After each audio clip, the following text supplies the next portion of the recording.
Bonjour à tous, c'est Romain, bienvenue dans Meet the Expert, l'émission pour tout comprendre des enjeux et des réalités d'un métier. Mon experte du jour, c'est Gabrielle. Elle vient pour nous présenter son métier de consultante en stratégie climat chez KPMG. Bonjour Gabrielle, comment ça va? Bonjour Romain, ça va et toi? Bah, ça va parfait. Merci d'être là et de venir nous présenter ton métier. Alors, juste avant de parler de ton métier, on va parler un petit peu de toi parce que tu as un parcours très intéressant. Est-ce que tu pourrais nous en présenter les grandes étapes? Oui, alors, moi j'ai été, diplômée d'une école de commerce, donc de l'ESCP Europe, après, 2 ans en classe préparatoire et ensuite j'ai fait un master de communication politique au CELSA pendant 1 an, et après j'ai commencé, mon début de carrière en agence de communication chez l'agence, au sein de l'agence Babel et chez Havas Paris. J'ai fait ça pendant 2 ans et demi et ensuite, j'ai rejoint KPMG en tant qu'auditrice extra-financière en 2019. Voilà, j'ai fait une réorientation, ma première réorientation professionnelle. Ouais, c'est ce que je disais, ton parcours est très intéressant parce que tu t'es orienté et on va le voir, tu t'es même réorienté au sein de KPMG puisque tu as Voilà. commencé ta carrière, chez KPMG en audit extra-financier et qu'aujourd'hui tu évolues sur un poste de consultante en stratégie. Alors, explique-nous comment c'est venu? Bah, en fait, effectivement, quand j'ai rejoint KPMG donc en 2019 en tant qu'auditrice extra-financière, ça m'a formée, pendant, 2 ans en fait, sur les sujets, environnementaux, sociaux et sociétaux et ensuite, l'année dernière, j'ai eu l'opportunité de basculer cette fois en mission de conseil, climat. Donc cette fois d'aider les entreprises à évaluer leur empreinte carbone, à mettre en place des plans de réduction, de leurs gaz à effet de serre. Et voilà et donc j'ai fait ce shift en fait, et donc j'ai encore quelques missions d'audit extra-financier, mais aujourd'hui, la plupart des missions que je mène actuellement, c'est des missions de climat. Est-ce que ça vient d'une conviction personnelle? Tout à fait, effectivement, je suis très engagée sur les questions, écologiques. Je pense d'ailleurs que c'est le cas à peu près de la majorité, des gens du département sustainability chez KPMG. J'ai fait un shift en fait, il y a quelques années, comme beaucoup de gens et c'est vrai que ce travail, bah, bien sûr m'implique beaucoup moi personnellement, mais a aussi des conséquences dans ma vie, personnelle évidemment, voilà, il me sert autant dans ma vie personnelle que professionnelle. Alors explique-nous, hein, concrètement, quelles sont tes missions en tant que consultante en stratégie climat? Alors, concrètement, donc ce qu'on fait, c'est qu'on va aider les entreprises à évaluer leur empreinte carbone. Soit on les aide sur la totalité de leur scope, scope 1, scope 2, scope 3, soit on va les aider sur certains postes. Donc ça, c'est la première étape. La deuxième étape, c'est qu'on va les aider à travailler sur des plans de réduction suite en fait, l'empreinte carbone, pardon, elle vous permet de déterminer les principaux postes d'émission et donc du coup, les principaux postes d'action qui vont vous permettre Mmh. de réduire et de mettre en place une trajectoire bas carbone. Donc ça, je l'ai beaucoup fait. J'ai accompagné un client notamment particulier, qui est un grand client de l'agroalimentaire. Pendant plusieurs mois, j'ai fait une mission de détachement, chez eux au sein de voilà, dans leurs équipes, environnementales pour travailler sur ces plans de réduction et j'ai aussi travaillé sur, des stratégies de neutralité carbone. Donc là, c'est vous allez en fait acheter des crédits carbone, donc qui vont permettre de financer des projets, soit, d'évitement c'est-à-dire de passage à une énergie, solaire ou, hydraulique pour un projet, soit, des stratégies ou des projets de séquestration, donc de carbone, donc par exemple liés à la reforestation. Ces projets-là, ils sont donc financés par des crédits carbone qui sont achetés par les entreprises pour pouvoir compenser leur empreinte carbone. Oui, c'est-à-dire qu'il y a des entreprises qui, ne sont peut-être pas, ont des objectifs de 100 net carbone, mais parfois ils doivent compenser, par d'autres Voilà. moyens. Voilà, il y a des entreprises qui font le choix effectivement sur la alors ça peut être, en l'occurrence pour les marques que j'ai accompagnées, le client donc que j'ai en tête, c'était voilà, ils faisaient leur empreinte carbone qui était donc un total en tonnes équivalent CO2 et ce total en tonnes équivalent CO2, ils le traduisaient en crédit carbone donc toute l'empreinte carbone en fait était compensée par l'achat de crédit carbone. Ouais, donc si on résume, donc effectivement, il y a la partie évaluation de l'empreinte carbone, la mise en place d'un plan, de réduction, la Voilà. stratégie, hein, et des choses opérationnelles et puis, l'achat de crédit, carbone dont Voilà. tu parles. Heu, Au quotidien, quels sont tes challenges? Qu'est-ce qui est le plus difficile dans ton métier? Bah, ce qui est le plus difficile, je pense, c'est que c'est un C'est un domaine qui est encore pas embryonnaire, mais disons que si on compare par exemple aux normes comptables financières qui existent quand même depuis très longtemps, sur la question par exemple de l'évaluation carbone, on a la méthode bilan carbone donc de l'Institut de formation carbone de l'ADEME, on a le GHG protocole, il y a des référentiels aujourd'hui internationaux qui existent sur lesquels on s'appuie, mais c'est vrai que c'est un domaine qui est encore en cours de développement. Et donc, je dirais qu'on se forme autant en faisant les formations qu'en se formant par l'expérience, en fait. Parce que ce qui est le challenge aussi, c'est que chaque business model est différent. Une entreprise, par exemple, qui fabrique des yaourts, vous avez une chaîne de valeur qui est assez identifiable, qui est assez tangible. C'est du lait qui arrive dans une usine. L'usine va transformer, créer un yaourt. Le yaourt, il va être consommé, il va être mis en supermarché, ensuite il va être jeté. Donc, quelque part, la traçabilité des flux physiques, elle est très tangible. Alors que vous avez des acteurs dans le numérique, par exemple, Mm. où là, on va regarder des émissions beaucoup plus liées à l'utilisation, par exemple, d'un algorithme, par exemple, d'un terminal informatique. Et là, on va être beaucoup plus sur voilà, des calculs plus spécifiques, ce qui peut, voilà, vu que ça peut être moins tangible et donc ça peut être plus difficile à estimer. Donc je dirais que voilà, il y a l'aspect développement des compétences, développement d'un domaine, et il y a aussi l'aspect business model. Chaque entreprise est différente en fait. Est-ce que c'est ça aussi qui t'a poussé à faire du conseil et pas à pas rejoindre un service, sustainability dans une entreprise directement? Ah oui, totalement. Parce que c'est vrai que, et c'est ce que disent la plupart des gens en conseil, c'est la variabilité des missions Mmh. évidemment. Donc c'est vrai que c'est extrêmement formateur pour ça. Donc on voit plein de clients très différents, on voit plein de problématiques très différentes. Donc non, non, ça c'est sûr que c'est vraiment pour ça que j'ai choisi le conseil. Et ton changement de métier, ton double changement de métier, ça a dû être un beau challenge également? Ouais, ça c'est clair.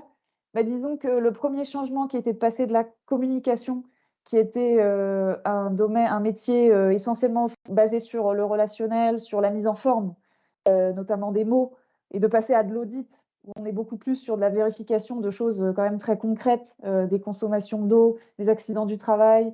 Ça a été déjà un changement de mindset, et puis il a fallu aussi, et ça c'est je dirais que le défi, il était même pas, sur le métier en lui-même, il était aussi sur, les environnements en fait dans lesquels j'ai évolué. Quand j'étais en agence de communication, j'étais dans un environnement, très créatif, alors que chez KPMG, c'est complètement différent. Vous travaillez pas avec des concepteurs-rédacteurs, par exemple. Enfin, donc il y a déjà des interlocuteurs qui sont très différents. Mais après, je pense que pour travailler sur les sujets climatiques et tout en n'ayant pas de formation, en école d'ingénieur, moi je viens d'une formation école de commerce, le fait de faire de l'audit extra-financier, ça vous permet, voilà, d'aller sur des usines, de voir comment ça fonctionne, de voir comment fonctionne, une usine de traitement de l'eau, comment c'est, une conso d'énergie, qu'est-ce que c'est, comment on calcule, une émission de gaz à effet de serre. Toutes ces choses-là, c'est des choses, moi, que j'avais pas du tout vues en agence évidemment et que j'avais pas du tout vues, en école de commerce. Donc c'est très formateur pour ça. Et après le shift sur la partie climat, là, j'ai dû me former, notamment, auprès de l'Institut français du carbone, pour au moins, avoir, la certification 1 et 2, en bilan carbone, qui me permet aujourd'hui de faire les missions que je fais actuellement. Et si on devait, résumer, quel a été, le succès dans ta carrière dont tu es le plus fier? Et on va parler aussi de l'échec qui t'a le plus Ouais. appris. Bah, le succès, c'est d'avoir réussi ces shifts, Mmh. enfin d'avoir, réussi, enfin d'être en cours de réussite peut-être, enfin d'avoir en tout cas, pu, faire, de m'être écoutée et d'avoir fait, ces 2 changements, et puis de m'être sentie légitime aussi pour le faire parce que j'avais, un peu un syndrome de l'imposteur, rien qu'en arrivant en audit extra-financier et puis en arrivant sur le climat. Donc ça, c'est le premier point, et sur, les choses sur lesquelles je regrette, c'est de ne pas avoir pris conscience plus tôt, que je voulais travailler dans le développement durable et d'avoir peut-être, perdu un peu de temps, et c'est pour ça que, je trouve que les études, la période des études, moi j'ai fait 4 ans, 5 ans d'études en école, c'est vraiment un moment idéal en fait pour se poser les questions, Mmh. tester, rencontrer des gens, qu'on n'aurait jamais rencontrés, pour aller ouvrir un peu tous les chakras. Ce que j'ai fait trop tard, moi, mais bon, il faut bien le faire. Il y a des gens qui le font à 50 ans, donc ouais. C'est exactement ce qu'on essaye de faire en ce moment même pendant cette émission, Ouais. de faire en sorte que les étudiants rencontrent le plus de personnes possibles, comme toi, Gabriel, et qui puissent bah, y voir aussi des perspectives d'évolution de carrière ou même de début de carrière. Euh, quand tu es arrivé dans le milieu du conseil chez KPMG, sur ta première mission, est-ce que t'es arrivé avec des stéréotypes et est-ce qu'ils sont confirmés ou infirmés? Explique-nous tout ça. Ouais, quand je suis arrivée, j'avais 2 stéréotypes. Le premier, quand je suis arrivée, donc j'avais le stéréotype des consultants en gros cabinet de conseil, Ouais. où j'avais vraiment, l'impression qu'on était, sur des profils, où il y avait très peu d'esprit critique, où il y avait un certain conformisme, une rigueur, voilà, qu'on était un peu dans Bienvenue à Gattaca, quoi. Et en fait, c'est vrai que, bah, quand je suis arrivée dans le département, et alors je parle pour le département sustainability, c'est le seul que je connais. Mais j'ai trouvé que pas du tout, qu'on avait en fait des profils quand même très engagés, où l'esprit critique était clairement Hmm. établi. Et donc non, non, c'est vrai que j'ai été très surprise par les gens en fait, et par voilà, le profil des gens avec qui j'ai travaillé. Et puis je pense le deuxième stéréotype, c'est que je croyais que c'était des métiers aussi réservés aux ingénieurs. Et je suis la preuve vivante que non. Donc c'est pour ça, j'incite aussi à tous ceux qui se diraient qu'ils n'ont pas les compétences, etc. En fait, ces compétences, si, on peut les acquérir. Alors, on va parler des compétences, hein, justement. On parle des hard et des soft skills. Euh, Quels sont-ils, les hard et les soft skills à maîtriser pour accéder à ton poste? Enfin, je pense qu'en hard skills,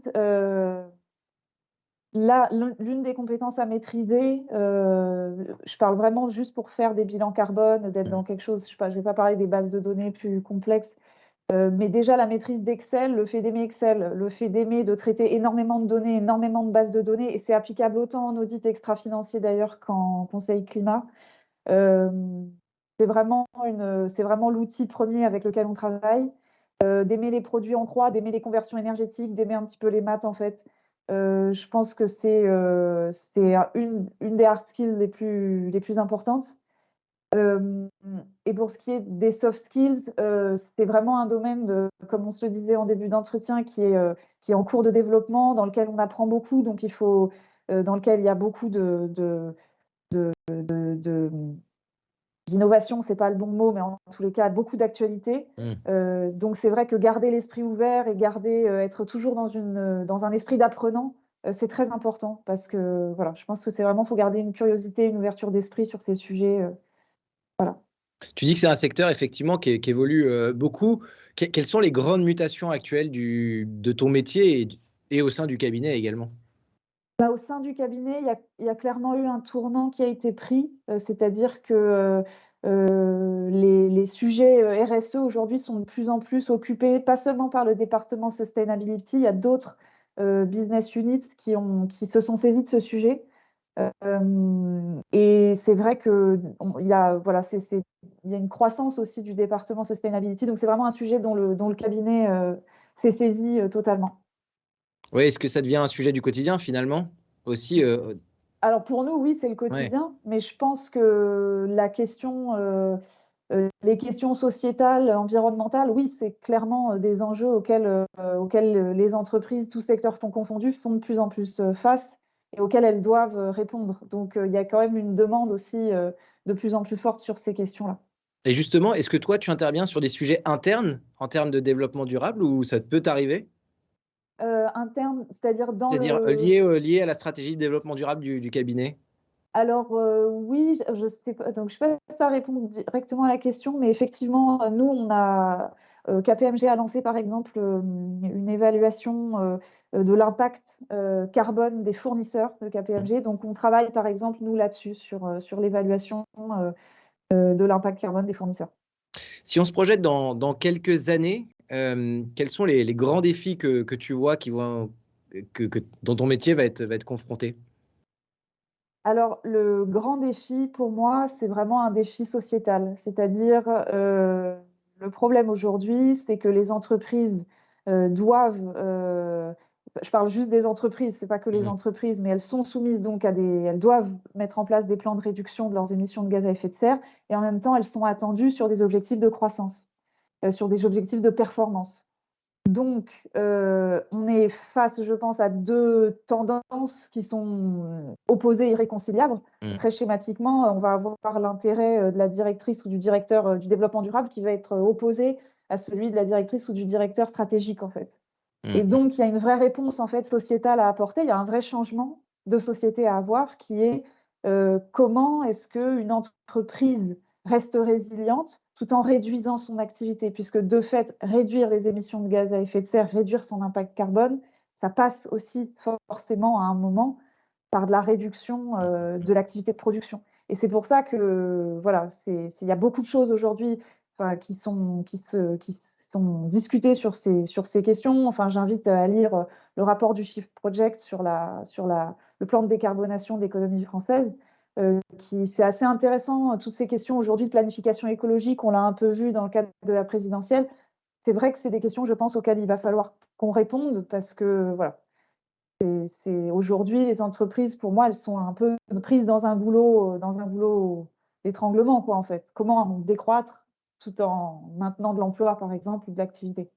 Oui, peut-être faire comprendre aux clients aussi que, bah, avant enfin, ça peut être, un pôle de dépenses aussi, mais, enfin, c'est un petit peu compliqué parce qu'effectivement, c'était des dépenses qu'on n'avait pas avant forcément Bah, bien sûr. et Oui, oui, tout à fait, faire comprendre tout à fait. ça aux clients, ça doit être un véritable enjeu aussi. Oui, oui, tout à fait. Hem, Au sein du cabinet, quelles sont les autres, expertises et opportunités, en lien qu'on pourrait, trouver, en lien avec l'ESG? Alors, sur, l'ESG, on va avoir, bah, déjà, donc l'audit extra-financier. Ouais. On va avoir aussi, une offre autour du reporting extra-financier. Et nous-mêmes ensuite au sein du département, donc on va avoir, des offres, donc moi nous on travaille sur l'offre climat, mais il y a des gens qui travaillent sur l'offre, finance durable, Mmh. heu, achat responsable. Il y a des offres spécifiques ESG au sein du département. Et on a également, des offres qui se développent sur l'accompagnement au changement, à la transformation des entreprises, donc en lien avec l'ESG. Très clair. Hem Sur quel type de soft skills pour les étudiants qui nous regardent, et qui seraient intéressés, on en parlait tout à l'heure pour, par ces questions écologie et qui seraient intéressés pour rejoindre ton métier et rejoindre le cabinet. Sur quel type de soft skills faut-il déjà qu'ils commencent à travailler avant Ouais. de postuler et de venir à l'entretien? Bah, alors, la bonne nouvelle par rapport à il y a quelques années, c'est qu'aujourd'hui, sur internet, il y a énormément de contenu. Ouais. Donc j'invite tout le monde à regarder, les cours de Jean-Marc Jancovici qui sont en libre accès, les cours des mines. Donc c'est un peu long, mais qui sont quand même, assez formateurs. Je pense que, bah, voilà, comme je l'ai dit, lire le rapport du Shift Project, c'est pas mal aussi. Peut-être même se former à la méthode bilan carbone, de l'Institut de formation du carbone si on a le temps, l'argent, enfin voilà, c'est des formations un peu chères, mais c'est vrai que là aussi ou de savoir un petit peu comment on fait un bilan carbone. Hem, voilà et puis, lire la BD, de Jean-Marc Jancovici, Le Monde sans fin. Avoir une bonne culture en fait, climat, des enjeux climatiques et énergétiques, je pense que c'est pas mal. Est-ce que toi, tu es amené à faire passer des entretiens? Ouais, Ah ouais, ouais, ouais, super. totalement. Qu'est-ce que tu pourrais, nous dire? Qu'est-ce que tu vas aller chercher chez les Bah, candidats que c'est tu recrutes? C'est un peu ça, en fait. C'est vrai que, bah, on fait un métier qui est pas anodin, qui est quand Mmh. même, un métier qui va être en plus appelé à prendre, de plus en plus, d'importance, je pense. Et puis, on parle quand même de la résilience, de notre, civilisation. C'est un peu grandiloquent, mais c'est quand Mmh mh, mmh. même ça l'enjeu. Heu, j'ai oublié, mais lire par exemple les rapports du GIEC, dont le dernier qui est Le sorti, ça dernier. aussi Mmh. c'est pas mal de l'avoir en tête. Donc et c'est vrai que moi, en entretien, j'aime bien sentir qu'il y a un engagement un peu derrière, que c'est pas juste, voilà, qu'il y a un engagement personnel un peu fort, sur ces questions-là. Et du coup, Gabriel, est-ce que vous recrutez au sein du département Sustainability? Tout à fait. On a effectivement vocation à accroître les effectifs, dans les années à arriver, donc oui, oui, bien sûr, on recrute. Eh bah, parfait. N'hésitez pas. En tout cas, merci beaucoup, Gabriel, d'être venu nous parler Je t'en de prie. de ton métier, dans Meet the Expert. N'hésitez pas, donc vous qui nous regardez, à postuler et à vous renseigner, hein, comme a dit, Gabriel, à vous renseigner avant de venir aux entretiens. En tout cas, bah, de notre côté, on se retrouve très rapidement pour un nouveau numéro de Midi Expert, évidemment sur Job Teaser.